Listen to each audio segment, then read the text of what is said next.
الحمد لله نحمده ونصلي على رسوله الكريم اما بعد فاعوذ بالله من الشيطان الرجيم بسم الله الرحمن الرحيم فما للذين كفروا قبلك مهطعين عن اليمين وعن الشمال عزين ايطمع كل امرئ منهم ان يدخل جنة نعيم كلا انا خلقناهم مما يعلمون۔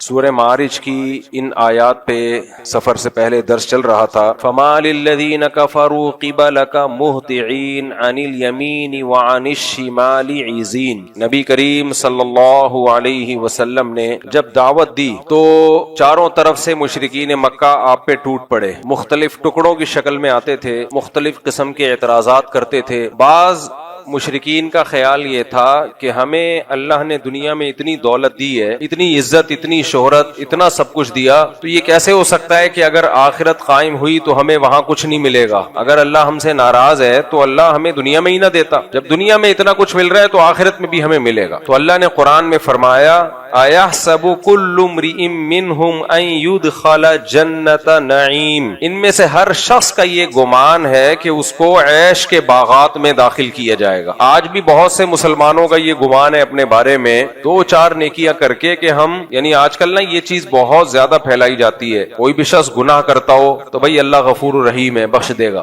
قرآن کیا کہتا ہے؟ ان الذین یکسبون الاثم سیجزون بما كانوا یقترفون۔ جو لوگ گناہ کر رہے ہیں انہیں اس گناہ کا عن قریب بدلہ دیا جائے گا، سزا دی جائے گی۔ جزا اور سزا کا جو قیامت کا اللہ نے انتظام کیا ہوا ہے وہ اسی لیے تو کیا ہوا ہے کہ جو جرم کر کے آیا ہے اس کو سزا ملے اور جس نے جرم نہیں کیا اس کو اچھا بدلہ ملے۔ ہاں، کسی نے جرم کیا، اس کے بعد اس کو ندامت ہوئی اور اس نے سوچا کہ آئندہ میں زندگی بدل دوں گا، پھر اللہ نے اس کے لیے توبہ کا دروازہ کھولا ہوا ہے، توبہ کا آپشن اس کے لیے رکھا ہوا ہے۔ تو اس لیے قرآن کہتا ہے فما للذین کفروا قبلک مہطعین عن الیمین وعن الشمال عزین ایطمع کل امرئ منہم ان یدخل جنۃ نعیم۔ اللہ کہتے ہیں ان میں سے ہر شخص نے یہ گمان رکھا ہوا ہے کہ کچھ بھی کر لے وہ جائے گا بہرحال جنت میں۔ کلا، ہرگز ایسا نہیں ہے۔ انا خلقناہم مما یعلمون۔ ہم نے ان کو جس چیز سے بنایا ہے انہیں معلوم ہے۔ یہ بڑی عجیب و غریب آیت ہے، یعنی اللہ تعالیٰ کہتے ہیں ہم نے ان کو جس چیز سے بنایا ہے، وہ کس چیز سے بنایا ہے؟ پانی سے، غلیظ پانی سے۔ دیکھو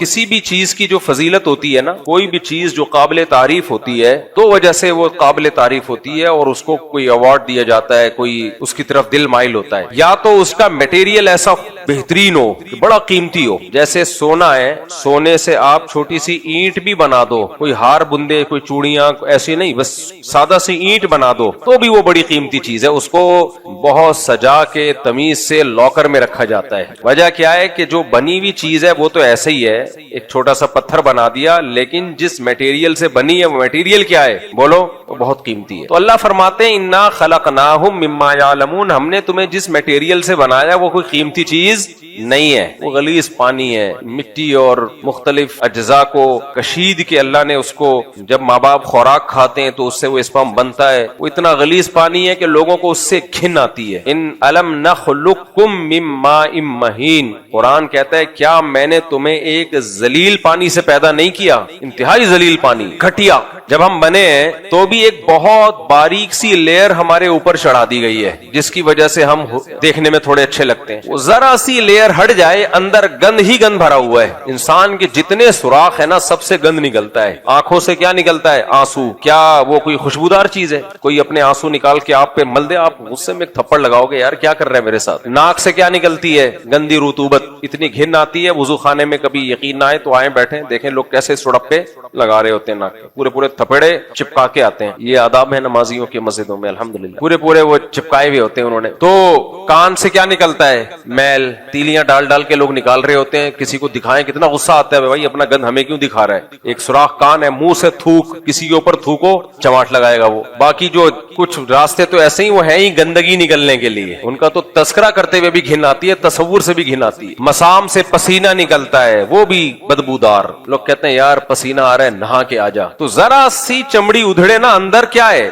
گندی گند, خون ہے وہ ناپاک. یہی وجہ ہے کہ جیسے ہی ہماری ڈیتھ ہوتی ہے, موت ہوتی ہے, اسی وقت سے باڈی میں تبدیلی آنا, اندر کا گند باہر آنا شروع, اندر کا جو بھی گند ہے نا باہر آنا شروع. تبھی تو میت کو چھپانے کا حکم ہے. میں بار بار یہ جو بات کہتا ہوں نا کہ میت دکھانے کی چیز نہیں ہے. لوگ سمجھتے ہیں میں مذاق کر رہا ہوں, اتنی چہرے کی رونمائی ہونی چاہیے. میت کی بے اکرامی ہے, اس کو چھپاؤ, بس قریبی رشتہ دار دیکھیں, باقی کوئی نہ دیکھے. اس کو چھپاؤ کیونکہ اس کے چہرہ متغیر ہو رہا ہے. لوگ کہتے ہیں نور آ رہا ہے. کیوں نور آ رہا ہے بھائی؟ وہ مر گیا تو اب تو ختم ہوگا, سڑے گا, گلے گا. چاہے نیک ہو, تہجد گزار ہو, بزرگ ہو, سڑے گا. اب وہ بلا وجہ کی تبصرے کرنا, اتنا چہرہ نورانی, اتنا چہرہ نورانی, یہ تکلفات کی دنیا سے نکلو. ہمیں نہیں یاد پڑتا صحابہ کرام میں کسی کی موت ہوتی تھی تو وہ دیکھ کے کہتے تھے کتنا چہرہ نورانی, کتنا چہرہ نورانی. یہ سب یہ فضول باتیں ہیں. عمل اچھا ہے تو چہرہ بے شک ظلمانی ہو, نورانی نہ بھی ہو تو بہت اچھا ہے, اور اگر عمل صحیح نہیں ہے تو جیسی بھی نور کی کرنیں نکل رہی ہوں کسی کام کی کرنیں نہیں ہے وہ. تو اس لیے موت کے بعد انسان کے چہرے پہ رونق ختم ہوتی ہے. دیکھو موت نیند کی بہن ہے. آپ سوتے ہو تو آپ چاہتے ہو کہ لوگ مجھے دیکھیں, تبھی بہت سے لوگ سوتے ہوئے منہ پہ کپڑا ڈال دیتے ہیں تاکہ ہمارا منہ نظر نہ آئے. کہیں کوئی رشتہ دیکھنے کے لیے جائے, لڑکی سو رہی ہو تو لڑکی کے ماں باپ آپ کو دکھائیں گے اپنی بیٹی ہے بھائی, وہ کہیں گے نہیں بڑا نورانی چہرہ ہے دیکھ لو. جتنا بھی نورانی چہرہ ہو سوتے ہوئے پہ رونق ختم ہو جاتی, بلکہ اس کو اٹھائیں گے, تمہارے رشتے والے آئے ہیں تمہیں دیکھنے کے لیے, اٹھو, اور اٹھتے ہی بیٹھ نہ جاؤ بلکہ اس نیند کے اثرات ختم کرو. پہلے جا کے منہ دھو اچھی طرح, اور منہ دھونے سے بھی وہ چہرے کی نحوست ختم نہیں ہوتی ہے, بلکہ تھوڑا سا گہری نیند ہوئی ہے تو منہ دھو کے کوئی چائے وائے پی لو, کچھ کھا پی لو. کھانے پینے کے بعد جب بلڈ صحیح طرح سرکولیٹ کرنا شروع کرتا ہے پھر چہرے کی رونق بحال ہوتی ہے. دیکھو ہم جب صبح اٹھتے ہیں ایسے ہی تھوڑی منہ اٹھا کے آفس چلے جاتے ہیں, منہ دھوتے ہیں, پھر نماز پڑھتے ہیں, اس کے بعد بھی تھوڑی تھوڑی رونق آنا شروع ہوتی ہے. جب فل رونق جب آتی ہے جب ناشتہ کر لے آدمی یا کوئی دو ایک آدھ کچھ چیز کھا لے تو اس کے بعد صحیح فٹ فاٹ ہو جاتا ہے, پھر چہرہ بحال ہوتا ہے. پھر یوں ہاں اب جو ملنے آئے اب آپ ملاقات کے سلسلے میں حاضر ہو سکتے ہیں. اس سے پہلے چہرے پہ ایک عجیب بے رونقی سی ہوتی ہے, کوئی بھی نہیں چاہتا کہ لوگ مجھے دیکھیں. تو نیند تو کم درجے کی موت ہے, اس میں جب کوئی نہیں چاہتا کہ لوگ مجھے دیکھیں تو جو سچی مچی کی موت ہوگی اس سے تو چہرے کی رونق بالکل ختم ہو جاتی ہے. اس میں کیوں کوئی چاہے گا کہ لوگ میری زیارت کریں؟ اس کو دیکھیں گے لوگ, ایک دل میں کراہت آئے گی تو وہ ہمیشہ دل میں کراہت یاد رہتی ہے کہ یہ کیسے کیا لگ رہے تھے یہ. اس لیے اسلام نے حکم دیا اس کی عزت اس میں ہے کہ اس کے چہرے کو چھپا دیا جائے اور جلد سے جلد اس کو قبر میں پہنچاؤ, کیونکہ اس کا چہرہ کیا ہو رہا ہے, تبدیل ہو رہا ہے. اور کچھ موتیں ایسی ہوتی ہیں جن میں بہت جلدی چہرہ تبدیل ہو جاتا ہے, جیسے برین ہیمریج ہے یا ہارٹ اٹیک ہے, اس میں تو بہت جلدی چہرہ خراب ہوتا ہے, چاہے نیک آدمی ہو چاہے برا آدمی ہو. ہاں کرامت کے طور پہ اللہ کسی کی باڈی کو محفوظ کر لے وہ ایک الگ بات ہے, لیکن وہ کرامت تو اللہ کے ہاتھ میں ہے نا. تو انسانوں کا چہرہ موت کے بعد متغیر ہوتا ہے, اس میں رونق نہیں ہوتی. زندگی میں رونق ہوتی ہے چہروں پہ چلتے پھرتے, موت کے بعد نہیں ہوتی رونق. اس لیے شریعت نے حکم دیا اس کو کیا کر لو, چھپاؤ اس کو. ہاں جو بیٹا ہے باپ کو دیکھ لے, باپ بیٹے کو دیکھ لے, بیوی شوہر کو, شوہر بیوی کو, وہ اس لیے کہ وہ اتنے کلوز ہوتے ہیں آپس میں کہ اگر وہ اس کنڈیشن میں دیکھ بھی لیں تو ان کے دل میں کوئی بال نہیں آتا, لیکن عام آدمی کے لیے نہیں ہے. اس لیے میت کی تصویریں وائرل کرنا اور میت کو چارپائی لٹا کے پوری لائن لگا کے دکھانا کہ آؤ دیکھتے چلے جاؤ, یہ بے وقوفوں والے کام ہے, بری حرکت ہے, اسلام کے مزاج کے بالکل خلاف بات ہے. یہ عرب لوگ, کیونکہ ہم لوگ اجمیوں میں جو ہم لوگ غیر مسلموں میں زیادہ رہے ہیں نا اجمی لوگ, اس لیے ہمارے یہاں بہت ساری چیزیں کہاں سے آئی ہیں, ہندوؤں سے اور دوسرے قوموں سے آئی ہیں. تو مسلمانوں کا جو اصل کلچر تھا وہ دوسری قوموں میں مرج ہونے کی وجہ سے ختم ہو گیا. عرب چونکہ دوسری قوموں کے ساتھ کم رہے ہیں, وہاں یہ نہیں ہوتا یہ سب کچھ ڈرامے. سعودی عرب کے جو سابق بادشاہ کی جب ڈیتھ ہوئی ہے نا تو آپ کو پتا ہے اٹلی میں ایک پادری یا فرانس میں ایک پادری یہ منظر دیکھ کے مسلمان ہو گیا. بادشاہ کی ڈیتھ ہوئی ہے, ڈیتھ ہوتا ہی غسل دے کے کفن دے کے سادہ طریقے سے لے جا کے دفن کر دیا, فینش. تو پادری نے بولا یار یہ کتنا سادہ مذہب ہے ان لوگوں کا, اتنا بڑا آدمی دنیا سے گیا ہے اور کیسے آرام سے اس کی تدفین ہوئی ہے بالکل سادہ طریقے سے. کیونکہ غیر مسلم ملکوں میں جب کوئی بڑا آدمی فوت ہوتا ہے تو وہ دفن ہونے سے پہلے 25-30 کو مزید فوت کرا دیتا ہے. وہ بہت مشکل ان کی مذہبی رسومات ہوتی ہیں. اب تو چونکہ ان کا خاندانی نظام تباہ و برباد ہو گیا نا, بندہ مرتا ہے تو نہ ابا کا پتہ نہ اما کا پتہ نہ بھائی نہ چاچا, تو وہ وصیت کر کے جاتا ہے کہ مجھے جو مرضی کر دینا میرے ساتھ. تو اس میں جو ڈاکٹر لوگ ہیں اس کے گردے پھیپڑے کلیجی ولیجی گھٹنے مٹنے نکال کے فریز کر دیے کہ بھائی بعد میں کسی جس کے فٹ آ گئے اس کو لگا دیں گے, باقی باڈی کو وہ جلا دیتے ہیں, راکھ جو ہے پھر وہ زمین میں ڈال دیتے ہیں. تو وہ خود یہ وصیت کر رہے ہوتے ہیں. کچھ کہتے ہیں نہیں میری پوری باڈی کو جلا دیا جائے, تو اوون ہے وہاں پہ, تو کیوں خاندانی نظام تباہ ہو گیا نا, پیچھے کوئی رونے والا تو ہے ہی نہیں, تو وہ کیا روئے گا, تو کیا میت کی منہ دکھائی گیا, وہ رکھ بھی دیں تو کوئی نہیں آ کے دیکھے گا. ایسا ہو رہا ہوتا ہے, ابا کی ڈیتھ ہو گئی, بچے کو بتایا, بولتا ہے دفنا دے بھائی. یہ سیٹ اپ مارکیٹ میں کیا ہو رہا ہے, اور یہاں بھی آ رہا ہے آہستہ آہستہ. جب نسلیں روکو گے ایک ایک دو بچے, تو خاندانی نظام کیا ہوگا, اس سے ختم, فنش. پہلے 2 بچے ہوں گے, پھر 1 ہوگا, پھر 1 بھی نہیں ہوگا. لوگ کہیں گے جب بچے بری چیز ہے تو پھر 1 بھی کیوں. جاپان میں ہو گیا نا, یہ اٹلی میں ہو گیا, جاپان میں ہو گیا, امریکہ میں جو بہت سے لوگ تھے ان کے درمیان ان میں بھی یہ ہو گیا ہے. تو اب اس کا نتیجہ نکل رہا ہے کہ گورنمنٹ جو ہے وہ پیسے دے دے کے کہہ رہی ہے بھائی بچے پیدا کرو. وہ لوگ کہتے ہیں جاؤ, تو پاگل نہیں, ہم بچے پیدا کریں گے, لائف میں انجوائے کرنے دو. کیونکہ انہوں نے ایک دفعہ ان کے دماغ میں یہ ڈال دیا کہ یہ بچہ نعمت نہیں ہے, یہ بوجھ ہے. ہماری شریعت نے ہمارے دماغ میں کیا ڈالا, یہ بوجھ نہیں ہے, یہ کیا ہے, گفٹ ہے, یہ ہبا ہے, گفٹ ہے. تو گفٹ تو جتنا آئے اچھا ہوتا ہے نا بھائی, جتنا بھی گفٹ آئے نا, جگہ نہ بھی ہو آدمی کہتا ہے آنے دو, بیگ میں جگہ نہ بھی ہو آدمی کہتا ہے آنے دو. تو بعد میں دیکھیں گے اس کا کرنا کیا ہے. خیر, تو ان ملکوں میں تو اب یہ سیٹ اپ شروع ہو گیا. جاپان میں بھی قبرستان ہے, اتنی سی قبر ہوگی, پورا خاندان 8-10 نسلوں کا اس میں سما جائے گا. وہ پردادی کی راکھ ہے, یہ نانی کی راکھ ہے, ایک بوتل میں آتی ہے, ڈھکن میں آ جائے گی. اب اور جب مزید سائنس ترقی کرے گی نا, تو ابھی پوری انسان کی راکھ ایک بوتل میں آ رہی ہے. سائنس جب جاپان میں مزید سائنس ترقی کرے گی تو پوری راکھ ایک ڈھکن میں آ جائے گی. اس کے بعد ایک USB ہوگی, میرا خیال ہے سافٹ ویئر ہوگا لاش کا, راکھ کی بھی ضرورت نہیں ہے, وہ ڈیجیٹل فارم میں آ جائے گی. نمبر ہوں گے, آپ کے دادا کا نمبر ہے 0132, یہ آپ کے دادا ہیں. کہاں ہیں یہ, بس ڈیجیٹل فارم میں ہے. یہ دعائے مغفرت کرنی ہے, یا اللہ 0132 کی مغفرت فرما. ٹھیک, یہ ڈیجیٹل فارم. ہمارے اب تک پورا مردہ ہوتا ہے, جمشید, غفار, جو بھی اللہ سب کی زندگی دے, لیکن جو مر چکے ہیں ان جمشید کی بات کر رہا ہوں, پورا باقاعدہ پراپر A to Z, سر سے لے کے پاؤں تک پورا باقاعدہ مردہ ہوتا ہے سارے پرزوں کے ساتھ.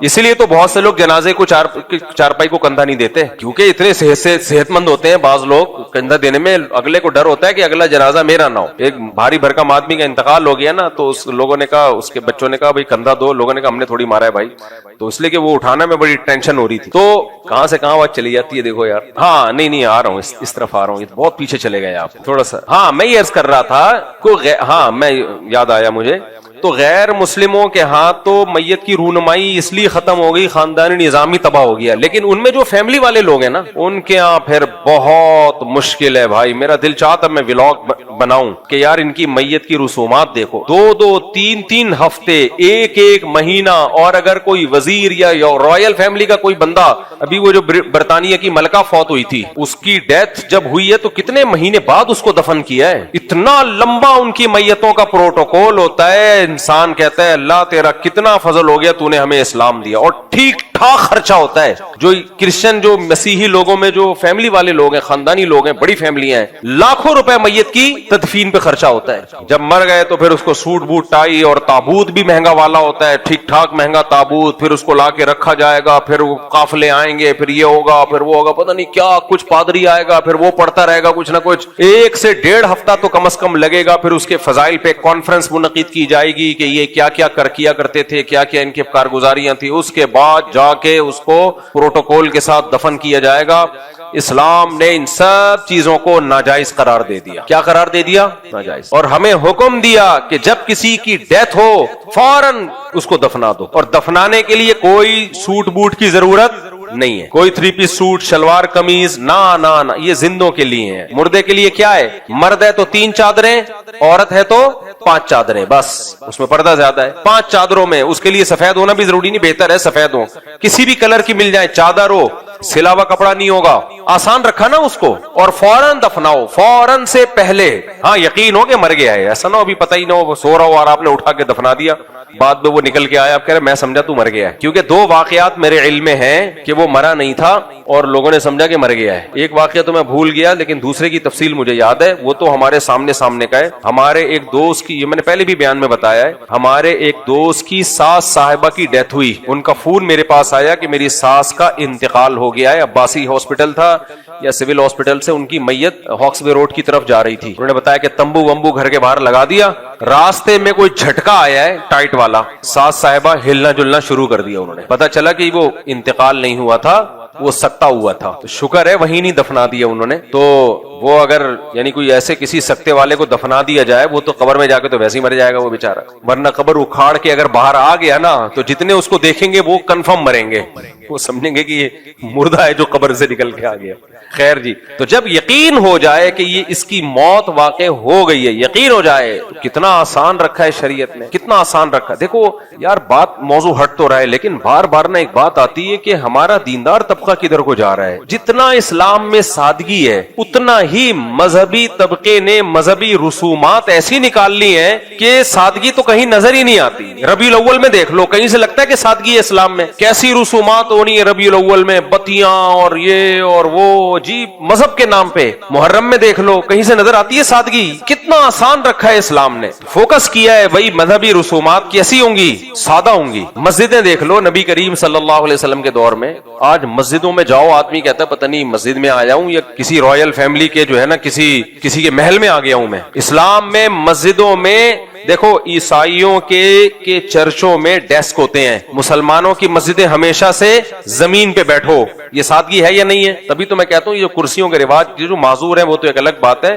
لیکن جس تیزی سے کرسیوں کا رواج بڑھ رہا ہے نا, ایسا نہ ہو کہ کل سب یہاں نماز میں ڈیسک رکھے ہوئے ہوں لائن سے, وہ پیچھے میز کرسیاں لگی ہوئی ہوں, اور امام صاحب کے لیے نماز میں امامت کے لیے ادھر منہ کر کے صوفہ رکھا ہوا ہو. ادھر مؤذن کے لیے الگ VIP صوفہ, امام کے لیے الگ بٹن والا, وہ جو بزنس کلاس میں ہوتا ہے نا جہاز میں, جیسے چاہو اس کو سیٹ کو اپنے حساب سے ایڈجسٹ کر لو. امام صاحب نے ذرا لمبی نماز پڑھائی تو تھوڑا یوں کیا, تھوڑا پیچھے ہو گئے, ٹھیک ہے نا. تراویح میں لیٹ کے تراویح پڑھا رہے ہیں وہ, تو مجھے لگ رہا ہے یہ ہو جائے گا. 1400 سال ہو گئے بھائی, مسلمان کہاں بیٹھتے ہیں, کوئی معذور ہے تو ایک الگ بات ہے. تو اب دیکھو میت پہ بھی کتنی سادگی رکھی. بڑے سے بڑے آدمی کی ڈیتھ ہو جائے, غسل, یہ اس کو پروٹوکول دیا جا رہا ہے, غسل دو. غسل میں بھی آسانی رکھی ہے کہ 3 دفعہ اس کی باڈی پہ پانی بہاؤ. کلی اور ناک میں پانی نہیں, کیونکہ اس کو نکالنا مشکل ہوگا, تو بس روئی گیلی کر کے گھما دو, اور اس کو لے جا کے سادہ قبر کھودو بغیر تابوت کے. بغیر تابوت کے, بھائی کیوں تابوت پہ خرچہ کر رہے ہو, اور تابوت جگہ زیادہ گھیرتا ہے. ایک بندے نے دفن ہونا ہے, جگہ 4 بندوں کی گھیر کے دنیا سے جا رہے ہو. تو ایک بندہ ہے تو ایک بندے ہی کی برابر قبر کھودے گی, اس قبر میں رکھا. اور حدیث میں غالباً میرے علم میں نے پڑھی تھی حدیث, ابھی پوری تفصیل مجھے معلوم نہیں ہے, یہ بھی مکروہ ہے کہ آگ پہ پکی بھی اینٹ استعمال کی جائے قبر میں. آگ پہ پکی کچی اینٹ ناپسندیدہ ہے, مجبوری کے حکام الگ ہیں, لیکن اندر سے بھی قبر کو پکا کرنے کی اجازت نہیں ہے مجبوری کے بغیر. سادہ اینٹیں جو کچی ہوتی ہیں ان سے, یا سلیب جو پتھر ہوتے ہیں ان سے اس کو بند کیا. سیمنٹ کا یعنی پکی ہوئی چیز کا استعمال لاؤ, سیمنٹ کا بھی استعمال لاؤ, اور سادہ اس کو آپ نے کیا کر دیا, رکھ دیا. اس کے بعد کیا کرنا ہے, کچھ بھی نہیں کرنا, دعا مانگنی ہے اس کے لیے اور نکل جانا, ختم. اب ساری زندگی پڑی ہے, آپ اس کے لیے دعائیں مغفرت کرتے رہو, صدقات خیرات کرتے رہو. ہم نے کتنی ٹینشنوں میں میت کے لواحقین کو ڈال دیا کہ دفن کر کے آؤ, سب سے پہلے کھانا. 3 دن تک لنگر چلتے ہیں, کھانے چلتے رہتے ہیں, تمبو لگے ہوتے ہیں, لوگ آ رہے ہوتے ہیں تعزیت کے لیے, بیٹھ جاتے ہیں دھرنے مار کے, 2-2, 3-3 دن تک بیٹھے رہتے ہیں, اور پھر دعاؤں کا پروگرام چلتا رہتا ہے, پھر آتے رہتے ہیں جاتے رہتے ہیں, آتے رہتے ہیں جاتے رہتے ہیں. جو جس بندے کے ہاں میت ہوئی ہے نا, وہ ایسی ٹینشن میں آتا ہے دنیا کے کسی کام کا نہیں رہتا وہ شخص. اور چاہتے تھے سادگی ہو. حضرت نے وصیت کی, میری جیسے ہی وفات ہو فوراً سے پہلے غسل, کفن, دفن. پبلک کیا انتظار نہیں کرنا کہ زیادہ بڑا مجمع ہو, جنازے کے لیے مجمع کا انتظار نہیں کرنا.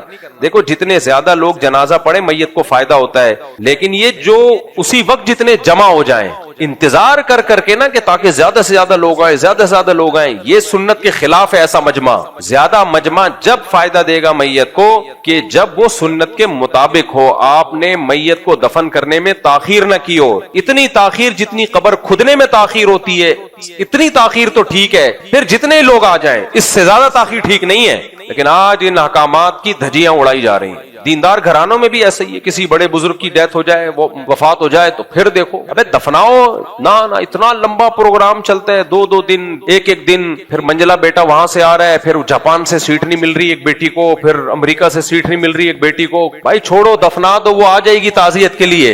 یہ سب دیکھو, میرے والد صاحب کی ڈیتھ ہوئی نا, بہت مشہور آدمی تھے میرے والد صاحب ہمارے علاقے کے, اللہ ان کی مغفرت فرمائے. 12 بجے ان کی رات کو ڈیتھ ہوئی ہے. میں مدرسے میں تھا, مجھے اچانک ہارٹ اٹیک ہوا تھا نا, پہلے پتا چلا طبیعت خراب خراب ہے, ہمیں نہیں پتا تھا اتنی زیادہ طبیعت خراب ہے کہ ڈیتھ ہو جائے گی. 11:30 یا 12 بجے اطلاع کی وفات ہو گئی. رات کو 12 بجے میں فوراً مدرسے سے گھر پہنچا. ایک اتنا بڑا جھٹکا تھا دل پہ جس کا تصور نہیں میں بیان کر سکتا, کیونکہ چلتے پھرتے گپ شپ لگاتے ہوئے گئے دنیا سے. لیکن ہم نے کیا کہا, ہم نے کہا بھائی فوراً قبر کھدوانا شروع کر دو. یہ کہنا بڑا مشکل ہوتا ہے بھئی, آپ کے والد آپ سے گپ شپ بھی ہو, دوستی بھی ہو, ہنسی مذاق بھی ہو. ہمارے والد صاحب بہت بے تکلف تھے, ایسے نہیں تھے جیسے ابا لوگ گھر میں آتے ہیں نا ناک پہ مکھی بٹھا کے بیٹھ جاتے ہیں. بچے کانپتے رہتے ہیں کہ پتہ نہیں ابا کا موڈ کس دن کب صحیح ہوگا تو ہم ابا کی خدمت میں کچھ گزارشات پیش کریں. تو ہمارے والد صاحب تھے بڑے خوش مزاج, ہنسمکھ, نمازی پرہیزگار بھی, تہجد گزار بھی, تلاوت کے پابند بھی. لیکن ایسے لوگ تو ویسے بھی خشکے ہوتے ہیں نا.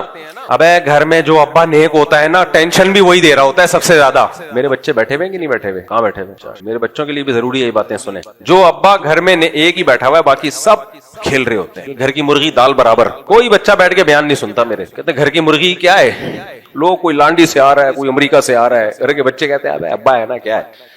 تو کیا کہہ رہا تھا میں, ہاں تو ادھر والد صاحب کا انتقال ہوا. میں بتا رہا تھا کہ والد صاحب ہمارے بہت نیک, جو ہمارے یعنی کسی کے بارے میں دعویٰ کرنا تو ٹھیک نہیں ہے, نمازی, پرہیزگار, تلاوت, تہجد, دعاؤں کے پابند, لیکن خوش مزاج. آج کل ابا کس ٹائپ کے مارکیٹ میں آ رہے ہیں, اگر نیک ہے تو خوش مزاج نہیں ہوگا, وہ بیٹھا ہوگا بس ہر وقت جو ہے نا بس وہ بہت ناک پہ مکھی بٹھا کے. تو ظاہر ہے جب ایسے بے تکلف ہو تو پھر جانے کا غم زیادہ ہوتا ہے نا.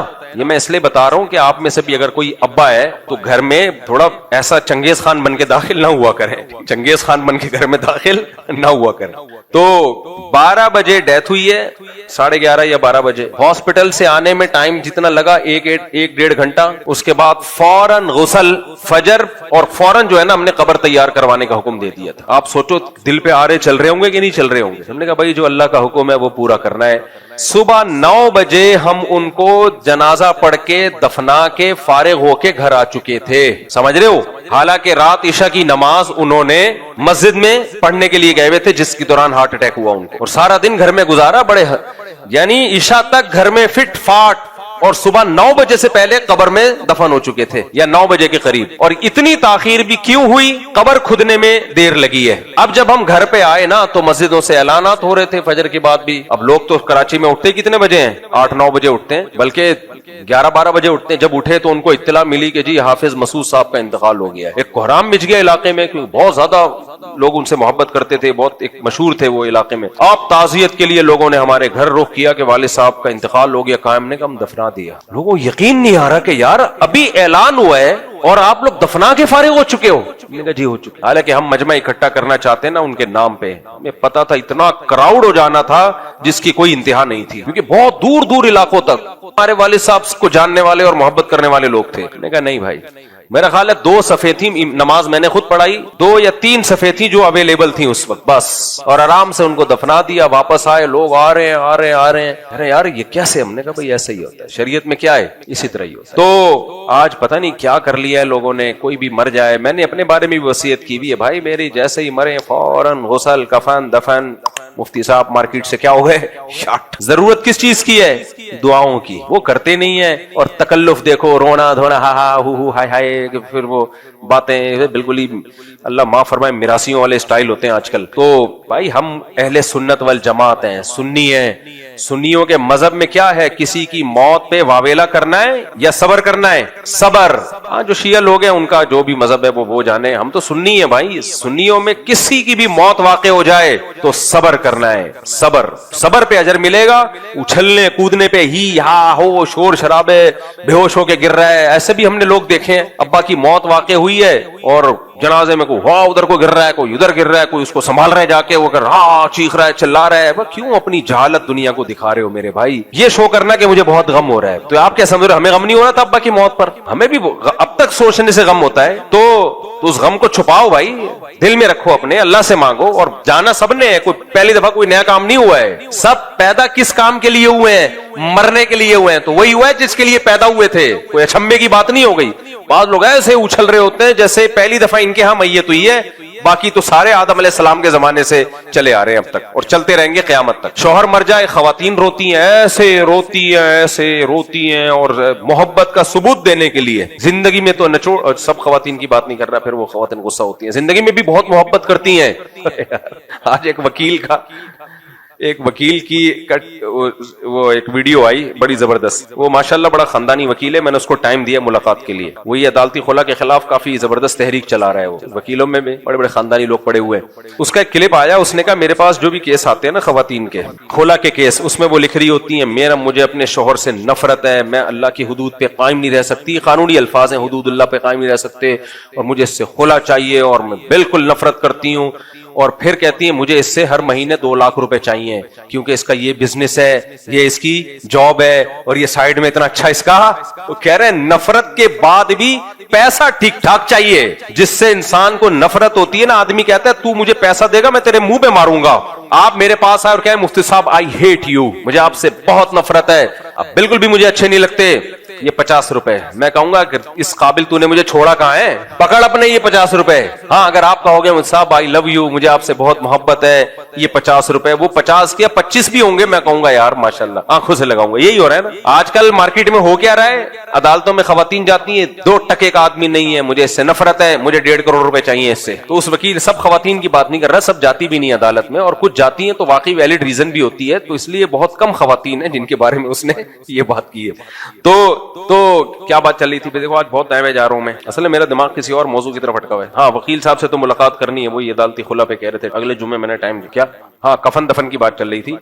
تو اسلام نے اتنی سادگی رکھی ہے بھائی کسی کی. ہاں وہ میں بتا رہا تھا خواتین کو شوہر سے جب مر گیا تو ہاں ایسا, اصل میں خواتین کو دوسری عورتوں کو دکھانا ہوتا ہے کہ ہمیں بہت غم ہوا ہے. غم ہوتا بھی ہے لیکن اگر نہ روئے نا, پنجاب میں یہ بہت ہے, اگر نہ روئے نا صبر کر لے, ساری زندگی دوسری عورتوں نے تانے دے دے کے مارنا ہوتا ہے کہ دیکھا اس کا میاں دنیا سے گیا تھا اور آرام سے بیٹھی ہوئی تھی وہ, تو اس کو یہ شو کرنا ہوتا ہے کہ مجھے بہت محبت ہے. بھائی چھوڑو, اللہ کو دکھاؤ, اور اللہ کو صبر کرنے والی پسند ہے, صبر نہ کرنے والی اللہ کو پسند نہیں ہے. یہ چیخنا چلانا, اور وہ ایک واقعہ تو میں بڑا زبردست بتاتا ہوں نا, خواتین کے میتیں ہوتی ہیں نا تو بھی ایک دوسرے کے روتے روتے دوپٹے چیک کر رہی ہوتی ہیں, وہ چوڑیاں چیک کر رہی ہوتی ہیں, روتے روتے کہہ رہی ہوتی ہیں بہن ہائے ہائے مننے کے ابا بہت اچھے تھے, دنیا سے چلے گئے, ہائے ہائے ساری زندگی بہت اچھی گزاری, بہن یہ دوپٹہ کہاں سے خریدا تم نے, بہت زبردست تھے مننے کے ابا, بس بہن میرا غم میں ہی جانتی ہوں. وہ دوسری کہتی ہے ہاں ہاں آپ صحیح کہہ رہی ہو بھائی جان تو بہت اچھے تھے, بولٹن مارکیٹ سے خریدا ہے میں نے. تو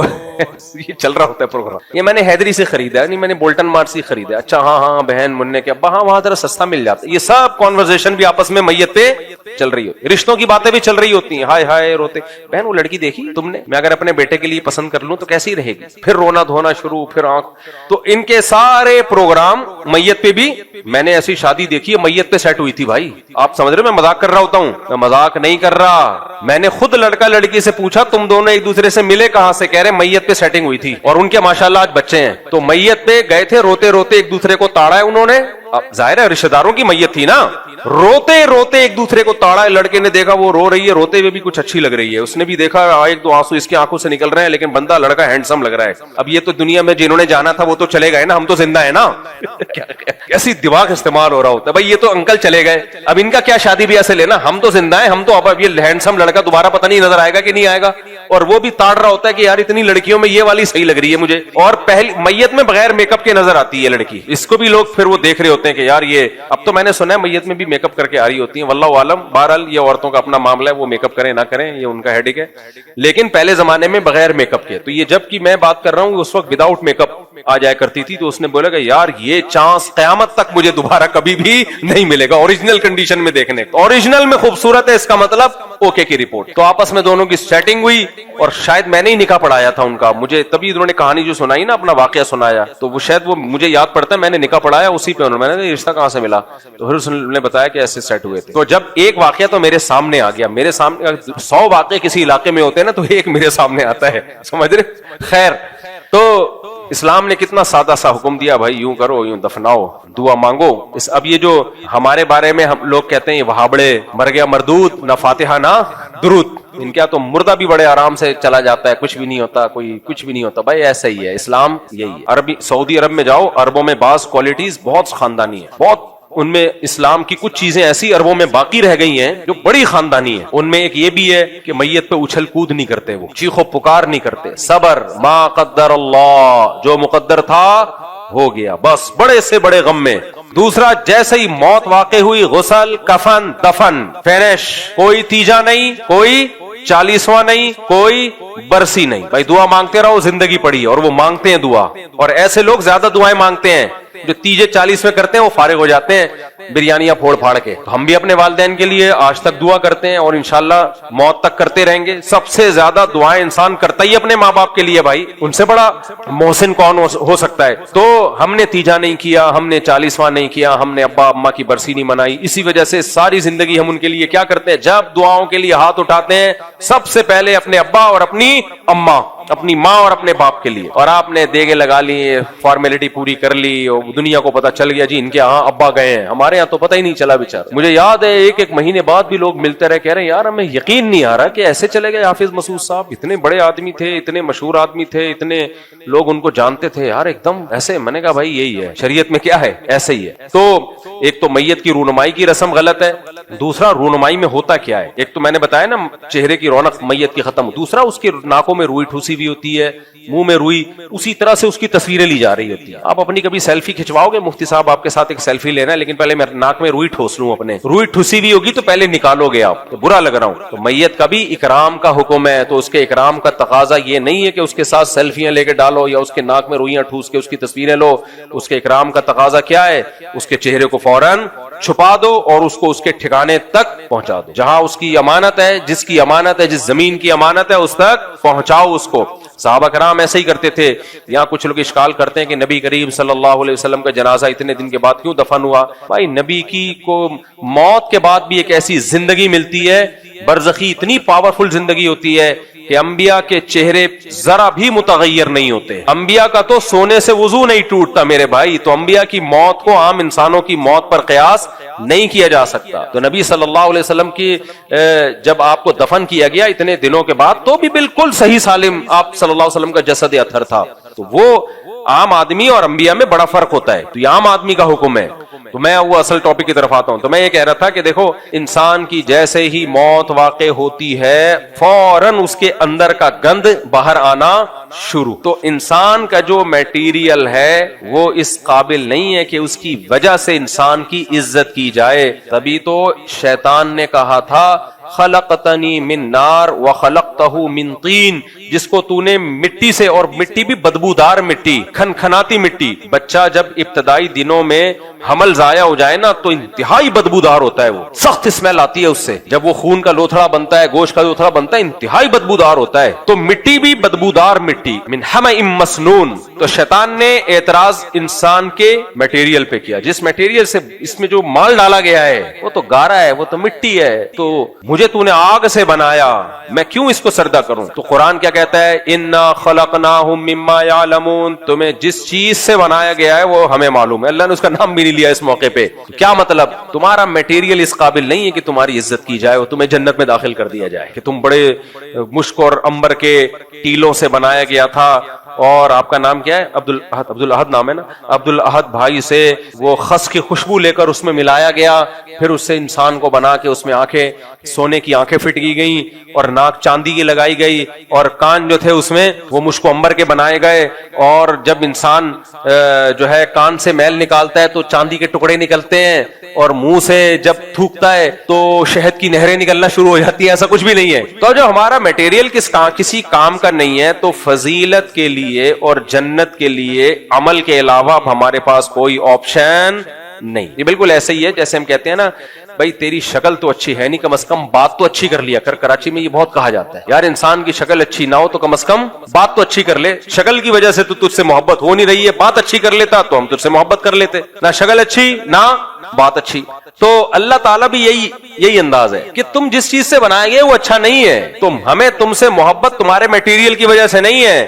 تمہاری باڈی سے اچھے اعمال نکلیں گے تو اچھے بن جاؤ گے، اچھے اعمال نہیں نکلیں گے تو شیطان سے بدتر ہو جاؤ گے تم. تو اس لیے دنیا میں بھی عیش کر رہے ہو اور آخرت میں بھی یہ امیدیں لگا کے بیٹھو کہ ہم سب جنت میں چلے جائیں گے. تو کیا ہے کیا تمہاری باڈی میں کیا کمکمے لگے ہوئے ہیں بھائی؟ کیا ہم کہتے ہیں کہ تیرے سرخاب کے پر لگے ہوئے ہیں جو میں تجھے اتنا پروٹوکول دوں؟ بیٹھ جا آرام سے کنارے پہ جا کے. باراتوں میں ایسا ہوتا ہے نا کہ کھانا مجھے نہیں ملا تو کیا کہتے ہیں؟ تیرے سرخاب کے پر لگے ہوئے، آرام سے بیٹھ جائے، جب سب کو ملے گا تجھے بھی مل جائے گا. تو تو اللہ تعالیٰ بھی کہہ رہے ہیں کہ انا خلقناہم مما یعلمون، ہم نے جس چیز سے تمہیں بنایا ہے ہمیں پتا ہے. یہ تو اوپر ایک تھوڑی سی لیئر چڑھا دی ہے جس سے تم خوبصورت نظر آتے ہو، ورنہ تو سب بہت سے وہ لیئر کے بعد بھی خوبصورت نظر نہیں آتے، اور وہ بھی کہہ رہے ہوتے ہم کہاں جائیں گے؟ جنت میں. ہم کہاں جائیں گے یار؟ ایک جس بیچاری نے توبہ ٹائپ کی تھی، رابعہ پیر زادہ ہے یا کچھ، ابے نہیں، ایک ایکٹر ہے، ایکٹریس ہے، بہرحال ایک ایکٹریس ہے غالباً رابعہ، ایک نام کا ایک حصہ مجھے یاد ہے، اگلا اس کے ساتھ اگلا حصہ مجھے یاد نہیں. تو کوئی خوبصورت اداکارہ ہے. تو ایک دن کیا ہوا، میری ملاقات ہوئی تھی نا لاہور میں، اس نے مجھے شکریہ ادا کرنے کے لیے بلایا تھا کہ آپ نے میرے فیور میں بیان دیا تو اللہ نے مجھے توبہ کی توفیق دی. تو اب وہ تصویر بھی وائرل ہو گئی، میرے ساتھ کچھ لوگ بھی تھے تو ملاقات کی اس نے، تو وہ تصویر وائرل ہوئی. انہی دنوں میں ایک شخص آیا، کسی کا مذاق نہیں اڑا رہا میں، آپ کو کیا پتا کس کی بات ہو رہی ہے، اس لیے کوئی غیبت نہیں ہے. یہ غیبت جب ہوتی ہے جب پتا تو ہو نا کس کی بات ہو رہی ہے. ماشاءاللہ اچھا آدمی تھا، لیکن کنفرم اندھیرے میں نظر نہیں آتا. وہ اگر اندھیرے میں اس کو کھڑا کر دیتے تو وہ بندہ نظر نہیں آتا. اور ڈینٹنگ پینٹنگ کا بھی کافی کام تھا اس میں، ریپیئرنگ. میرا تو مشورہ یہ تھا پورا ریپیئر ہو گئی ہے، لیکن بہرحال اتنا تھا کہ ڈینٹنگ پینٹنگ سے بعض لوگوں کی رائے یہ تھی کہ نہیں سیٹ ہو. میرا خیال یہ تھا کہ اس کو کھول کے دوبارہ جوڑنا پڑے گا، یہ ریپیئرنگ سے ٹھیک ہونے والا نہیں. اب میرا اسٹائل ہے یار اس طرح بات کرنے کا، کیا کروں میں؟ تو آپ کو کہانی بتا رہا ہوں نا، جب تک میں یہ نہیں تڑکا جاؤں گا آپ کو سمجھ میں نہیں آئے گا. اب وہ ایڈمن کو ہمارے عثمان کو تنگ کر رہے ہیں، بار بار مفتی صاحب سے ملنا ہے، بہت ضروری کام ہے، بہت ضروری کام ہے. ایک دفعہ دو دفعہ میں نے کہا میرے یہ کہ اسکیجول ہوتا ہے تو میں لوگوں کو کہتا ہوں کہ اگلی دفعہ میں کچھ ایسے ٹائم دیتا ہوں نا ملاقات کا، تو اب اتنے لوگ ہیں تو اب اگلی دفعہ میں ایسے میں اس کو ٹالتا پھر میں نے کہا اب اس کو ٹائم دے دو یار. تو کام کیا کہہ رہے؟ بہت ضروری کام ہے، بہت ضروری کام ہے، مفتی صاحب سے کہیں بہت ضروری کام ہے. تو میں نے عثمان سے کہا کہ یار آپ اس سے کام کی نوعیت تو پوچھو تو میں اس کو پھر ٹائم دیتا ہوں. تو عثمان نے نوعیت پوچھی، مجھے بتایا کہ وہ کہہ رہا ہے کہ میں نے مفتی صاحب سے کہیں کہ میری اس سے شادی کرا دیں. وہ جو کیا نام تھا، رابعہ کر کے کچھ، رابعہ پیرزادہ ہے یا پتہ نہیں، لاہور میں ہوتی ہیں. تو یہ آپ سے ایک ریکویسٹ لے کے آیا ہوں، اور اتنے دنوں سے میں اسی سلسلے میں آپ سے ملاقات چاہ رہا، میری بڑی خواہش ہے. تو اس کو کیا کہتا ہے؟ میں نے کہا تو مجھے بھی پٹوائے گا؟ کہہ رہے نہیں پیغام بھیج دینا، ٹرائی کر کے دیکھنے. میں نے کہا اللہ کے بندے، میں نے کہا اب اس کو دوبارہ کھول کے جوڑو عثمان بھائی. اب یہ ریپیئرنگ سے، یہ سافٹ ویئر کا مسئلہ ہے، یہ صرف اوپر کا میٹیریل کا مسئلہ نہیں ہے، انٹیریئر میں بھی کیا ہے. میں نے کہا اس کو بولو خدا کے بندے وہ تجھ سے کیوں شادی کرے گی اللہ کے بندے. تو خیر مجھے نہیں پتا پھر بیچارہ کہاں چلا گیا. ہماری دعا ہے اللہ تعالیٰ اس کی وہاں شادی کرا دے جو اس کے لیے بہتر ہو.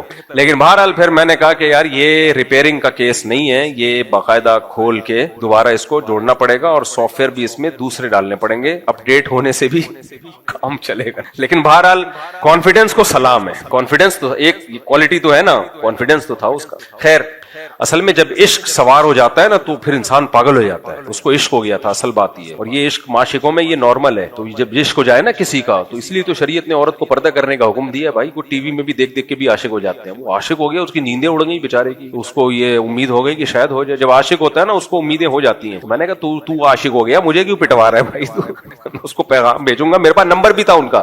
میں نے کہا پیغام بھیجوں گا، بولیں گے وہ پہلے تو وہ کہے گی مفتی صاحب ڈرامہ کر رہے ہیں میرے ساتھ، مذاق کر رہے ہیں میرے ساتھ. خیر تو میں یہ عرض کر رہا تھا بھائی ہم سب چاہے کوئی خوبصورت ہو چاہے بدصورت ہو، یہ تو اللہ نے باریک سی لیئر لگا دی ہے. قرآن کیا کہتا ہے؟ وجوہ یومئذ مسفرہ، بہت سے سیاہ چہرے قیامت کے دن کیا ہوں گے؟ سفید. بہت سے بدصورت قیامت کے دن کیا ہوں گے؟ خوبصورت. کیونکہ قیامت کے دن جو چہرے پہ رونق آئے گی نا وہ سچی مچی کی رونق ہوگی، وہ اعمال کی ہوگی. بہت سے بدصورت لوگ اللہ کی نظر میں بہت خوبصورت ہوتے ہیں، بہت سے خوبصورت لوگ اللہ کی نظر میں بہت بدصورت ہوتے ہیں. تو اس لیے قرآن نے کہا کہ ہم نے تمہیں جس میٹیریل سے بنایا ہے وہ ہمیں معلوم ہے، یہ اس قابل نہیں ہے. تبھی شیطان نے اعتراض کیا تھا کہ میں کیوں اس کو سردہ کروں. تو وجہ اس کی یہی تھی بھائی یہ اعمال، یہ کیا کرے گا؟ ایسے اعمال کرے گا کہ دنیا رش کرے گی اس کے اوپر.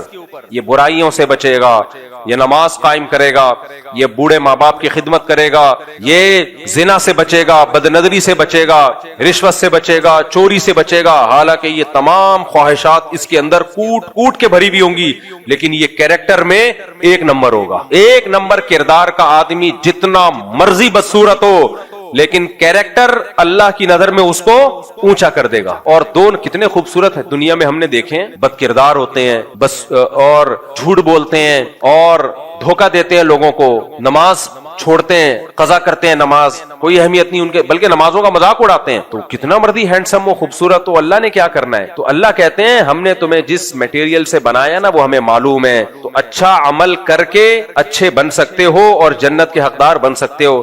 تو مشرکین مکہ جو اپنی صحت پہ, خوبصورتی پہ, مال و دولت پہ ناز کر رہے ہیں, اللہ نے کہا یہ ناز بنتا نہیں ہے تمہارا. عمل لے کر آؤ گے تو آخرت ملے گی, عمل نہیں لے کر آؤ گے تو آخرت میں کوئی حصہ نہیں ہے تمہارا.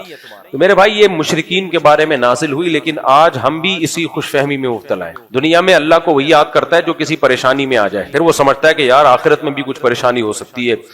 لیکن دنیا میں جس کو خوشیاں مل رہی ہیں, ساری حاجتیں پوری ہو رہی ہیں, سب کچھ ساری ضرورتیں پوری ہو رہی ہیں, سب سے زیادہ اللہ سے غافل بھی وہی ہوتا ہے. تو اس لیے یہ غفلت کے پردے انہی لوگوں پر آتے ہیں جو دنیا میں خوشحال ہیں. وہ سمجھتے ہیں ہم یہاں خوشحال ہیں تو وہاں بھی کیا ہوں گے, خوشحال ہوں گے. تو اللہ نے فرمایا کلا, نا, یہاں کی خوشحالی تو آزمائش ہے, اصل تو آخرت ہے جو ہمیشہ والی زندگی ہے. یہاں اچھا کرو گے تو وہاں اچھا ملے گا, یہاں برا کرو گے تو وہاں انجام برا ہوگا تمہارا. آگے اللہ تعالیٰ انہی آیت میں فرماتے ہیں انا خلقناہم مما یعلمون فلا اقسم برب المشارق والمغارب انا لقادرون على ان نخلق مثلهم. کیا آیت ہے؟ فلا اقسم برب المشارق والمغارب انا لقادرون على ان نخلق مثلهم على ان نبدل امثالهم على ان نبدل غيرهم. آگے پوری آیت پڑھ لیتے نا تو ترسا کیوں رہا ہے. على ان نبدل خيرا منهم وما نحن بمسبوقين. ہاں فلا اقسم برب المشارق والمغارب انا لقادرون على ان نبدل خيرا منهم وما نحن بمسبوقين. آگے اللہ کہتے ہیں کہ میں قسم اٹھاتا ہوں مشرقوں کے رب کی اور مغربوں کے رب کی. قرآن میں مشرق مغرب کا لفظ تین طرح سے استعمال ہوا ہے. ایک رب المشرقی والمغرب, اللہ مشرق کا بھی رب ہے اور مغرب کا بھی. تو ایک مشرق اور ایک مغرب, یعنی ایک ایسٹ اور ایک ویسٹ. سورہ رحمان میں آتا ہے رب المشرقین و رب المغربین, دو مشرق اور دو مغرب. اور ایک جگہ آتا ہے رب المشارق, بہت سارے مشرق. یہاں ایک سوال پیدا ہوتا ہے, کبھی قرآن کہتا ہے ایک مشرق ہے, کبھی قرآن کہتا ہے دو ایسٹ ہیں, کبھی قرآن کہتا ہے بہت سارے ایسٹ اور بہت سارے ویسٹ. جب ایسٹ بہت سارے تو ویسٹ تو خود بخود بہت سارے ہوں گے.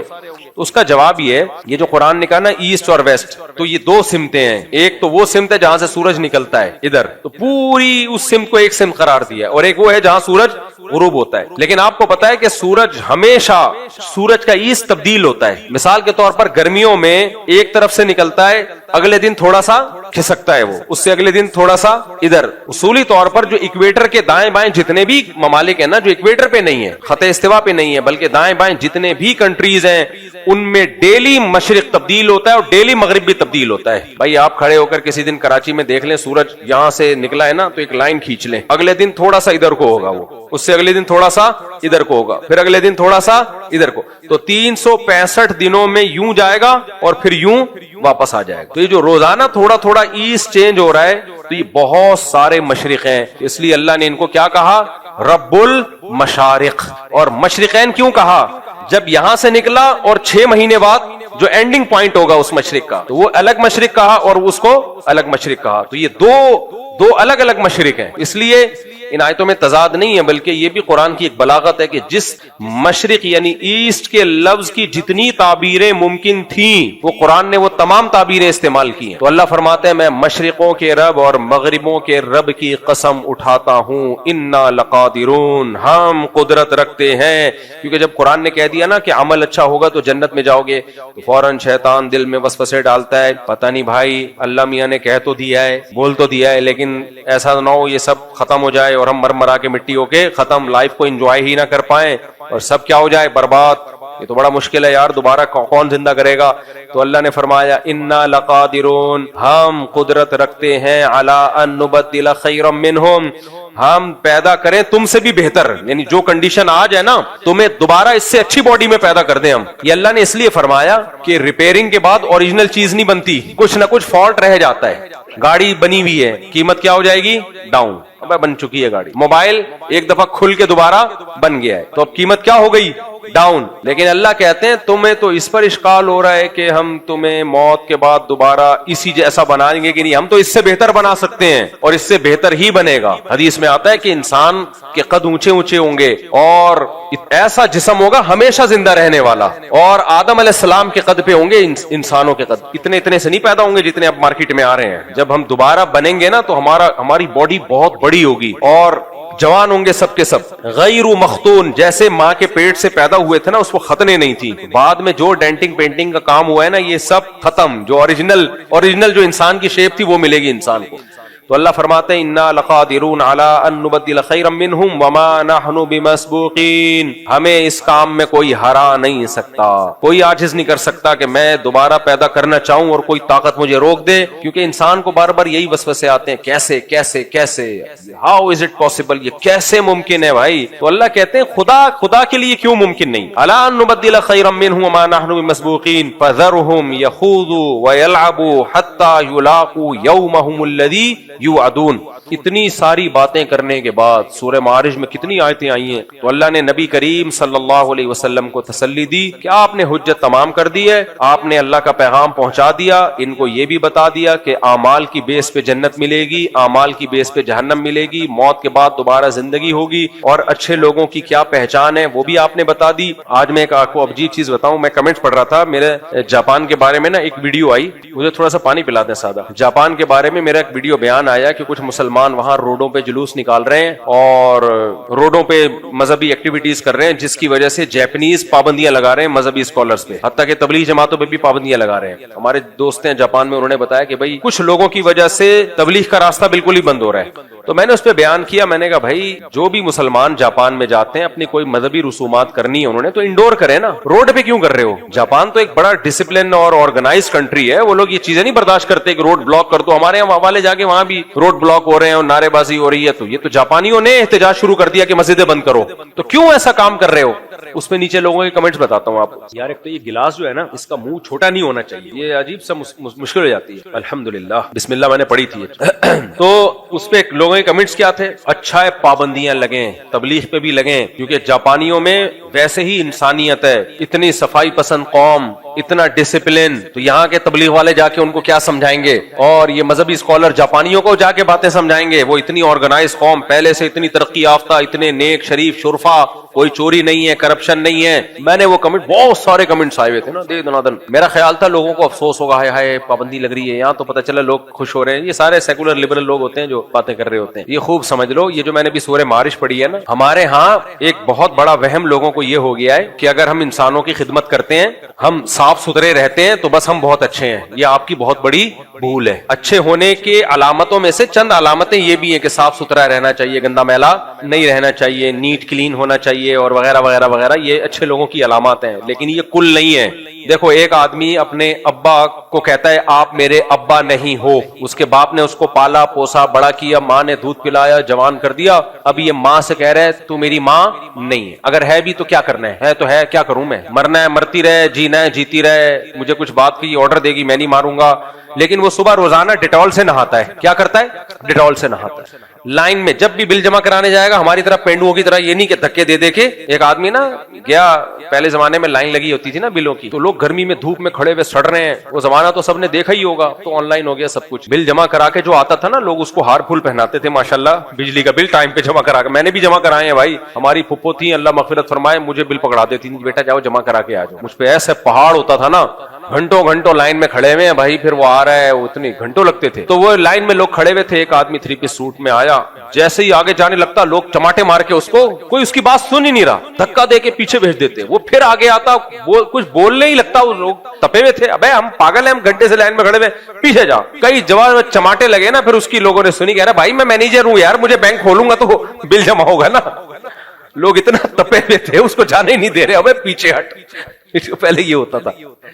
تو یہ کس سلسلے میں یہ میں نے واقعہ سنا ہے, آج میرا دماغ بالکل غیر حاضر ہو رہا ہے. ہاں, تو جاپان کی قوم جو ہے نا وہ کیا ہے, آرگنائز قوم بالکل. اما ابا کو نہیں مان رہی, نہ اما کی بات نہ ابا کی بات. ایک آدمی ہے جو نہ ابا کی مانتا ہے نہ اما کی مانتا ہے, لیکن صبح نہا دھو کے جاتا ہے, بل جمع کرانے میں لائن میں لگا ہوگا, ٹریفک کے قوانین کو فالو کر رہا ہے, گھر میں آ رہا ہے, ابا کہہ رہے ہیں بیٹا کچھ میری بھی خدمت کر لو, میں نے تمہیں پال پوس کے بڑا کیا ہے, کچھ تھوڑا سا میرے پاؤں دبا دو, کچھ سر میں مالش کر دو. نو, انڈیویجولزم, میں آزاد, میرا جسم میری مرضی, میں صرف حکومت کے قانون کو فالو کروں گا, باقی نہیں. ابا کیا, اما کیا, بہن کیا, بھائی کیا نہ. تو کتنا بڑا ظلم ہوگا. لوگ کہیں ماشاءاللہ بہت نیک, اب اسے کوئی تبلیغ والا آئے اور سمجھائے, جس کے کپڑے میلے ہوں, زاربن لٹک رہا ہو اس کا, اور وہ اس کو دروازے پہ نوک کرے یہ سمجھانے کے لیے کہ یار باپ سب سے پہلے, تم غلط کر رہے ہو, اپنی ماں اور اپنے باپ کو عزت دو, اچھا انسان بننے کے لیے ضروری ہے. اب کوئی تانا دے, یہ آ رہے ہیں شلوار قمیض والے, ایسے آرگنائز آدمی کو سمجھانے کے لیے جو لائن میں ہمیشہ لائن میں ہوتا ہے اور سگنل کے قوانین کی پابندی کرتا ہے, اور جب بھی بات کرے گا ایسے ایسے جھکے گا. اس کو سمجھانے کے لیے کون آ رہا ہے؟ یہ آ رہے ہیں پاکستان سے. اور بھائی جو سمجھانے کے لیے آ رہا ہے نا, وہ بڑے جرم سے روکنے کے لیے آ رہا ہے. یہ اگلے درجے کی چیزیں ہیں, لائن اور ڈسپلن وغیرہ.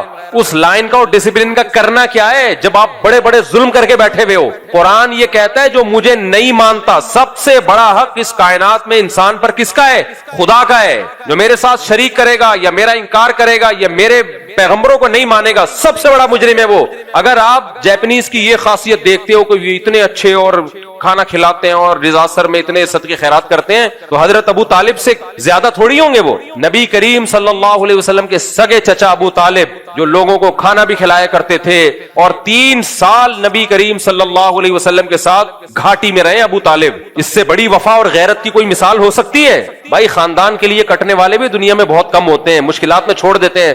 حضرت ابو طالب کے پاس موقع تھا کہ 3 سال اس قحط میں رہنے کے بجائے اپنے بھتیجے کو چھوڑ دیتے اور قریش کا ساتھ دیتے. انہوں نے کہا نہ خونی رشتوں کو نبھاؤں گا میں.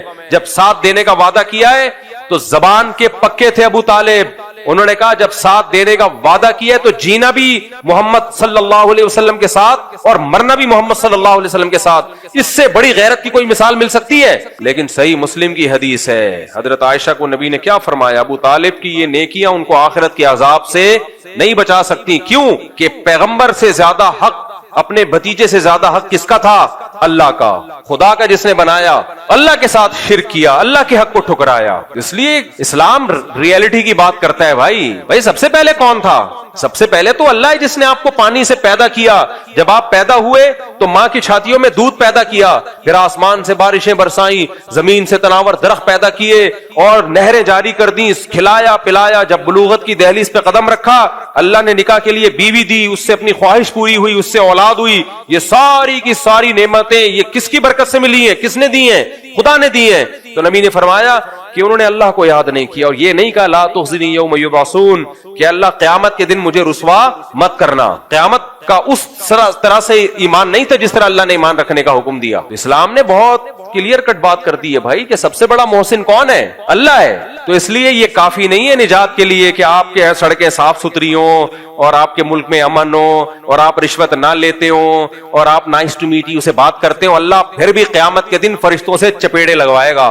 سمجھ رہے ہو؟ یہ بالکل ایسا ہی ہے جیسے آپ اپنے باپ کی مانتے نہیں ہو اور انکار ہی کر دیا آپ نے اپنے باپ کا, بولا یہ جمشید صاحب میرے والد صاحب ہیں ہی نہیں, وہ ثبوت دے رہے میں تمہارا باپ ہوں. بھائی تم بغیر باپ کے کیسے آ گئے؟ پھر وہ آپ کے والد کہہ رہے کہ اگر میں باپ نہیں ہوں تو کون باپ ہے؟ آپ کا تو کوئی بھی باپ نہیں ہے, میں خود بخود پیدا ہوا ہوں. باپ کے تو سر پاؤں سے زمین نکلے گی کہ نہیں نکلے گی؟ جیپنیز تو خدا کا انکار کرتے ہیں ڈارون کی تھیوری کے مطابق, کہتے ہیں خود بخود ہوا ہے سب کچھ. میں نے تو وہاں گیا ہوں, میں نے وہاں دیکھا ہے وہ پورا ڈارون کی انہوں نے تصویریں بنائی ہوئی ہوتی ہیں زمین پہ. اتنی جگہ میں گیا تو انہوں نے پوری کے پہلے یہ تھا پھر یہ تھا پھر یہ تھا, پھر ہوتے ہوتے بندر پہ لائے, بندر سے بن مانس سے زوم کو چھوٹا کیا, تھوڑا سا جمشید پہ لا کے ختم کر دیا انہوں نے. ایسے بنا ہے. خدا کو بہت غصہ آتا ہے بھائی. اللہ کہتا ہے واہ واہ واہ واہ, ایسے بنا دیا. تم روبوٹ بناتے ہو, وہ اس طرح نہیں بنتا جو بے جان ہوتا ہے, اور جاندار انسان ایسے خود بخود بن گیا. تو آپ اپنے والد کا انکار تو کر کے دیکھو, اور انکار اس بیس پہ کرو کہ میں خود بخود آیا ہوں. باپ کہے گا بیٹا کوئی خود بخود نہیں آتا, ماں ہوتی ہے باپ ہوتا ہے, پھر آتے ہیں. اور نادرا کے کاغذ دکھائے میں تمہارا باپ ہوں, ڈی این اے کروا کے ثابت کر دیا تمہارا باپ ہوں, آپ کو نہیں مانتا.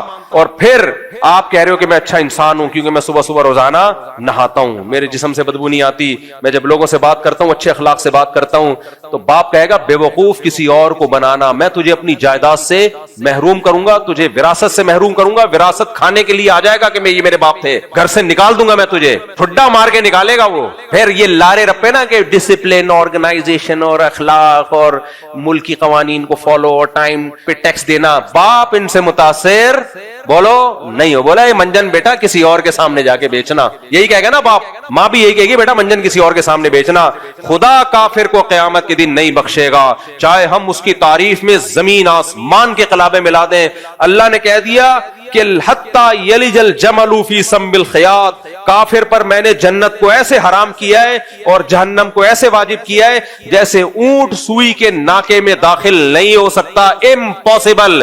ایسے ہی کافر جو میرا منکر تھا, میرے پیغمبروں کا منکر تھا, اس وہ کسی صورت میں جنت میں داخل نہیں ہو سکتا, کتنے اچھے اعمال کر لے وہ, کیونکہ بہت بڑا جرم کیا. بھائی اللہ کی تو ویلیو ختم ہو گئی ہے دنیا میں, خدا بھی ہے, اس کی کیا اس کے احکامات, اس کو تو مانتے ہی نہیں ہے لوگ. اللہ کہیں گے پھر کیا کیا مجھ سے امیدیں لگاتے ہو. اس لیے میرے بھائی یہ جو میں امن و امان ہوتا ہے نا, بعض بڑی طاقتیں جن میں بہت ڈسپلن, امن و امان, تو ہمارا نام نہاد لبرل طبقہ بڑی تعریفیں کرتا ہے, کہہ رہی ہے اسلامی ملکوں کا حال دیکھو, غربت, کرپشن, ٹارگٹ کلنگ, اور وہ دیکھو کیسی ترقی کی ان لوگوں نے, ان کے ملک میں امن دیکھو, اور سڑکیں میں بھی یہ دیکھ کر آتا ہوں, وہ زبردست سڑکیں, گٹر ہی نہیں ہے تو ڈھکن کا تو تصور ہی ختم, زبردست. لیکن ایک بات یاد رکھو, ڈاکو کے گھر میں ہمیشہ امن ہوتا ہے. ڈاکو کا جو اپنا گھر ہے وہ جھونپڑا نہیں ہوتا, وہ شیش محل ہوتا ہے, لگژری, اس میں باتھ روم بڑے, ہمارے جو ہمارا کچن ان کے باتھ روم سے زیادہ گندا ہوتا ہے. وہ میں نے ایک واقعہ سنایا تھا نا, ایک آدمی نے کسی کو رشتے کا انکار کیا, بولا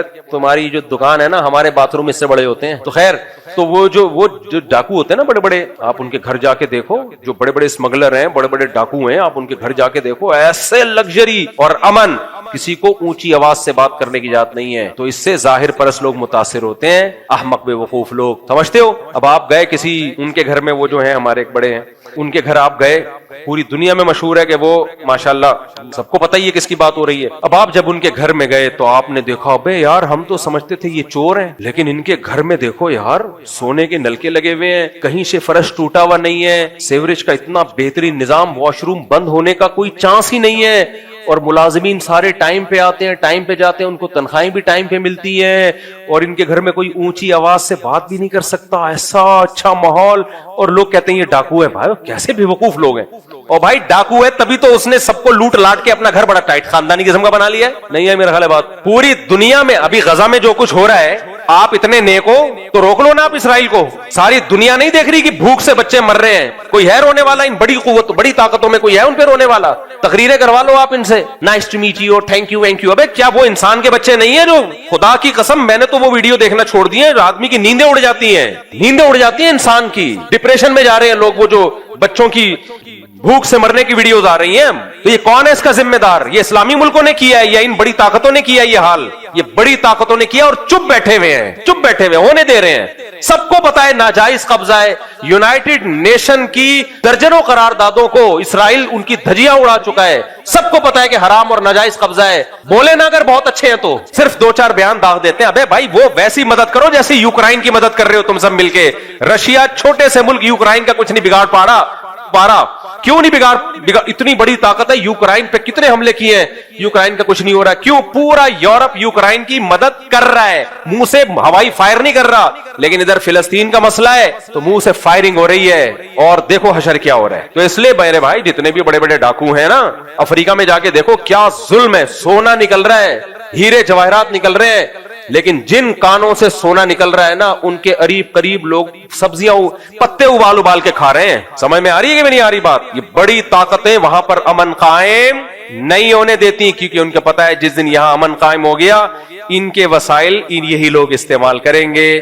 نہ ہم بڑے ڈاکو ہیں, ہم نے اپنے ملک میں بدامنی نہیں پھیلانی, تاکہ مفتی طارق مسعود جب آئیں بولے نائس ٹو میٹ یو, کیا خوبصورت. لیکن مفتی طارق مسعود جاتا ہے, یہ مفتی طارق مسعود نکال دینا,